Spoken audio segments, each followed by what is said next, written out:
दोस्तों, क्या आप जानते हैं कि दुनिया के 90% से ज्यादा लोग अपनी पूरी जिंदगी सिर्फ पैसा कमाने में लगा देते हैं, लेकिन फिर भी पैसों की तंगी से जूझते रहते हैं। सोचिए, ऐसा क्यों होता है? नमस्ते दोस्तों, पुस्टेक रीडर्स चैनल पर आपका बहुत बहुत स्वागत है। मैं हूं आपका दोस्त और आज हम बात करने वाले हैं एक ऐसी किताब के बारे में जिसने दुनिया भर में लाखों लोगों की सोच बदल दी है, रिच डैड पुअर डैड। इसके लेखक हैं रॉबर्ट कियोसाकी। ये किताब कोई टिपिकल फाइनेंस गाइड नहीं है, ये एक कहानी है, रॉबर्ट की अपनी कहानी। उनके दो पिता थे, एक उनके असली पिता जो बहुत पढ़े लिखे थे, सरकारी नौकरी में थे, लेकिन हमेशा पैसों के लिए परेशान रहते थे, जिन्हें वो पुअर डैड कहते हैं। और दूसरे थे उनके दोस्त के पिता जो 8वीं पास थे, लेकिन हवाई के सबसे अमीर लोगों में से एक थे, जिन्हें वो रिच डैड कहते हैं। कमाल की बात है ना, ये किताब इसी कॉन्ट्रास्ट पर बनी है कि कैसे दो अलग अलग सोच वाले पिता ने उन्हें पैसे और जिंदगी के बारे में बिल्कुल अलग अलग सबक सिखाए। तो चलिए आज हम गोता लगाते हैं रिच डैड की दुनिया में और सीखते हैं वो सीक्रेट्स जो शायद हमें स्कूल या कॉलेज में कभी नहीं सिखाए गए। सबसे पहली और सबसे जरूरी बात जो रिच डैड ने सिखाई, अमीर लोग पैसे के लिए काम नहीं करते, पैसा उनके लिए काम करता है। सुनने में थोड़ा अजीब लगता है ना? हम सब तो यही सोचते हैं कि अच्छी नौकरी करो, मेहनत करो, ज्यादा घंटे काम करो, तभी ज्यादा पैसा आएगा। पुअर डैड भी यही मानते थे, लेकिन रिच डैड कहते थे कि ये तो चूहे दौड़ रैट रेस में फंसने जैसा है। अब ज्यादा कमाते हैं, ज्यादा खर्च करते हैं, फिर और ज्यादा कमाने के लिए और मेहनत करते हैं, और ये चक्कर चलता रहता है। असल जिंदगी में सोचिए, मान लीजिए आप और आपका दोस्त दोनों अच्छी सैलरी कमाते हैं। आप अपनी सैलरी का बड़ा हिस्सा EMI, बिल और शौक पूरे करने में लगा देते हैं। वहीं आपका दोस्त सैलरी का एक हिस्सा ऐसी चीजों में लगाता है जो उसे और पैसा कमा कर दे, जैसे कोई छोटा सा फ्लैट किराए पर देना या किसी अच्छी कंपनी के शेयर्स खरीदना। अब क्या हो रहा है? आप अभी भी अपनी सैलरी के लिए हर रोज मेहनत कर रहे हैं, जबकि आपके दोस्त की लगाई हुई चीजें, जिन्हें हम एसेट्स कहते हैं, उसके लिए सोते हुए भी पैसा कमा रही हैं। यही फर्क है। रॉबर्ट कियोसाकी कहते हैं, अमीर लोग एसेट्स खरीदते हैं, गरीब और मिडिल क्लास लोग लायबिलिटीज खरीदते हैं, पर उन्हें लगता है कि वो एसेट्स खरीद रहे हैं। एसेट वो चीज है जो आपकी जेब में पैसा डाले, और लायबिलिटी वो चीज है जो आपकी जेब से पैसा निकाले। जैसे आपका घर, अगर आप उसमें रहते हैं तो वो लायबिलिटी है, मेंटेनेंस, टैक्स, लोन, EMI।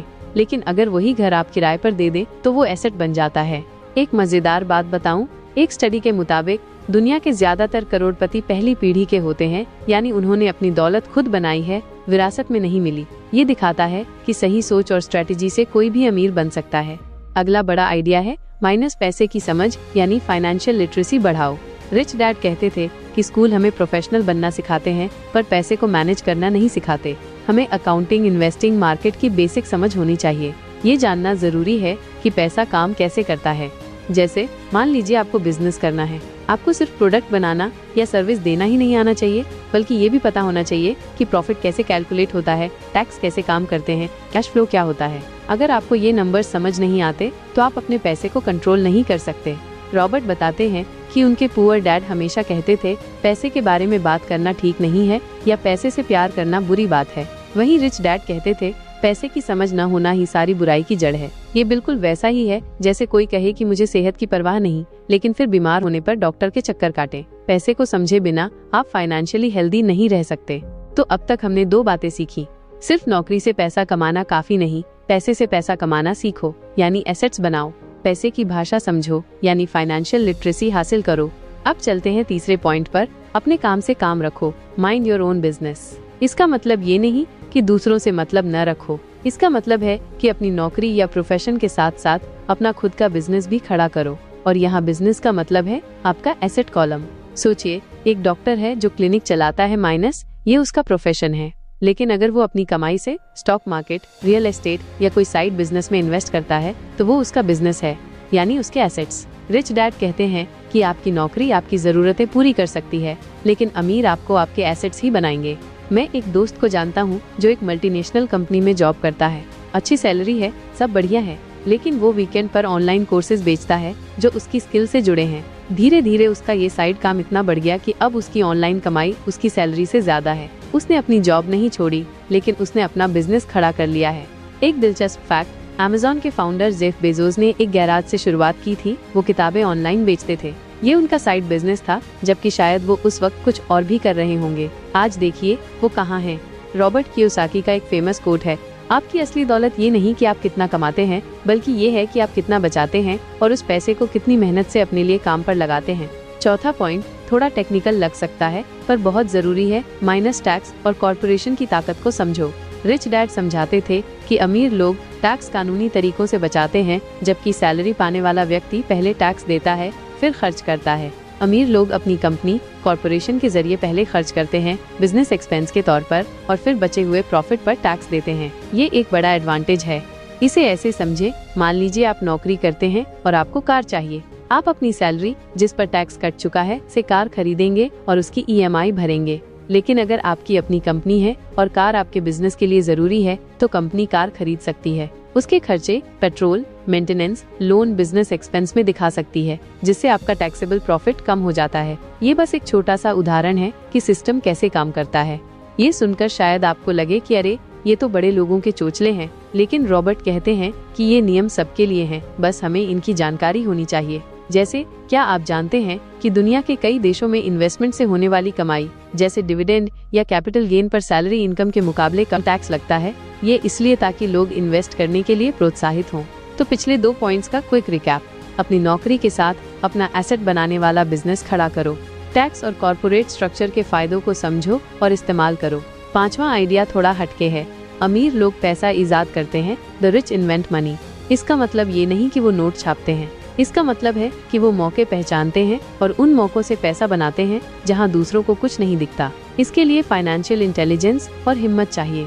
मान लीजिए कहीं कोई प्रॉपर्टी सस्ते में मिल रही है क्योंकि उसकी हालत खराब है। ज्यादातर लोग उसे देखकर नाक भौं सिकोड़ेंगे, लेकिन एक स्मार्ट इन्वेस्टर उसमें मौका देखेगा। वो उसे खरीदेगा, थोड़ा पैसा लगाकर ठीक कराएगा और फिर उसे ज्यादा कीमत पर बेच देगा या किराए पर चढ़ा देगा। उसने क्या किया? उसने एक मौके को पैसे में बदला, यानी पैसा ईजाद किया। रॉबर्ट कियोसाकी ने खुद ऐसे कई रियल एस्टेट सौदे किए। वो बताते हैं कि कैसे वो ऐसी डील्स ढूंढते थे जिनमें रिस्क कम और रिवॉर्ड ज्यादा हो। ये तुक्का नहीं होता, ये कैलकुलेशन, मार्केट की समझ और सही टाइमिंग का खेल होता है।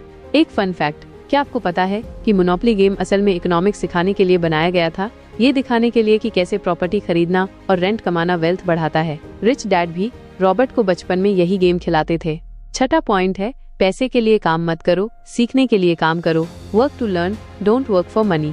खासकर जब आप यंग हो तो ऐसी जॉब चुने जहां आपको सीखने को मिले, भले ही सैलरी थोड़ी कम क्यों न हो। रिच डैड कहते थे कि स्किल ज्यादा जरूरी है पैसे से। Sales, marketing, communication, negotiation, leadership, ये ऐसी स्किल्स हैं जो आपको जिंदगी भर पैसा कमा के देंगी। सोचिए, अगर कोई सिर्फ ज्यादा सैलरी के पीछे भागेगा तो हो सकता है वो एक ही तरह के काम में फंस जाए, लेकिन जो सीखने पर फोकस करेगा वो मल्टी टैलेंटेड बनेगा और भविष्य में ज्यादा बड़े मौके बना पाएगा।